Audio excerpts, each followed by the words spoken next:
Bilganingizdek, alhamdulillah, men bu dunyoni tark etdim. Men shunchaki meni qo'llab-quvvatlaganlar, men bilan birga birinchi kundan boshlab birga bo'lganlar uchun qisqa video yozib qoldirmoqchi edim. Alloh ajringizni ziyoda qilsin, darajangizni ko'tarsin. Inshaalloh Allohga da'vat qilayotganlardan qo'llab-quvvatlashda davom eting. Men qoldirmoqchi bo'lgan narsa bu aka-opalarimiz uchun kichik bir nasihat. Ko'rib turganingizdek, bizga bu hayotda ko'p ne'matlar berildi. Mashinalar, pullar, menda bo'lgan hamma narsa alhamdulillah. Bizga ko'p ne'matlar berildi. Va subhanalloh, kasal paytimda ko'plab odamlar menga xabarlar jo'natishardi. Birodar, siz inshaalloh jannatdasiz. Birodar, siz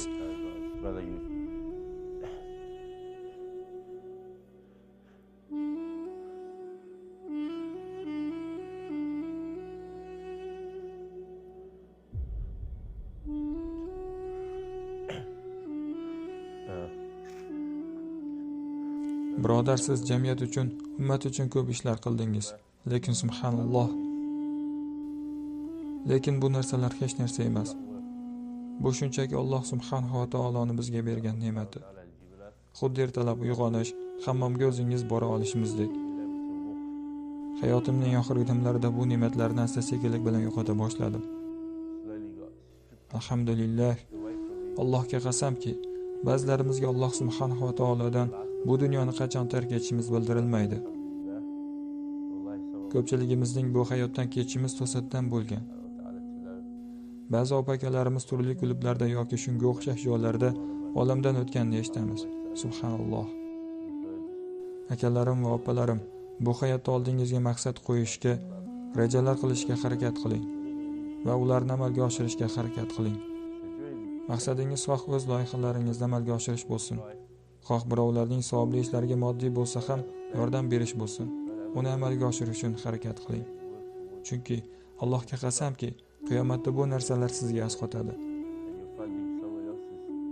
Dunyo hayotining ortidan quvib yurgan aka-opalarimiz esa, Allohga qasam, sizlarga maslahatim. Bu hayot shunday o'tib boryaptiki, oldinlar biz falon ishlar 5-10 yil avval sodir bo'lgan edi. Hozir esa har oy hayotimizda katta o'zgarishlar bo'lyapti. Allohga qasam, hozirgi kunda biz islomga emas, o'z havoyi nafsimizga ergashyapmiz. Biz bundan juda ehtiyot bo'lishimiz kerak, chunki Allohga qasam, bu narsa hazil emas. Bu dunyo hayoti farzandlarimizga, o'zimizga ta'sir o'tkazishi mumkin. Allohga qasam, ba'zida men shunchaki o'dog'imda o'tirib yig'lar edim. Chunki o'sha payt men odamlarning ko'magiga muhtojlik sezardim. Keyin esa Alloh subhanahu va taolo sizga, siz ular haqida hech o'ylab ko'rmagan odamlarni yuboradi. Do'stlar, yoki siz ularning mavjudligini bilmagan insonlar. Men sayohat qilgan paytlarim ko'p odamlar bilan ko'rishar edim. Ularning ko'pchiliklari rostdan ham bor kuchlari bilan harakat qilar edi. Butun yo'lni bosib o'tishardi. Men kasalxonadaligimda Dubay, Angliya yoki boshqa joylardan meni kasal yoki kasalxonada bo'lganimda meni ko'rish uchun kelishardi.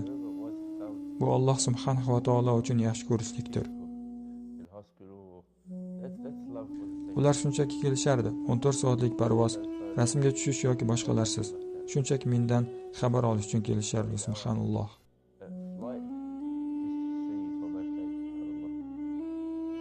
Kasallikka chalingan yoki tashvishga tushgan insonlar, men sizlarga ham aytaman. Qayg'urmanglar. Agar sizlar biror kimning ko'magiga muhtoj bo'lsangiz, Alloh subhanahu va taolo sizga hech qachon kutmagan odamlaringizni albatta sizga yuboradi. Siz shunchaki Allohga tavakkal qiling, Allohga ishoning. Bu sizlarning har biringiz uchun kichik nasihatim. Agar siz hech bo'lmasa 1, 2 yoki 3 odamning biror yaxshilik ishini boshlashiga yordamlasha olsangiz, esingizda bo'lsin, o'limingizdan so'ng siz ularning siz sabab boshlagan yaxshi amallari uchun ajrni olib turasiz.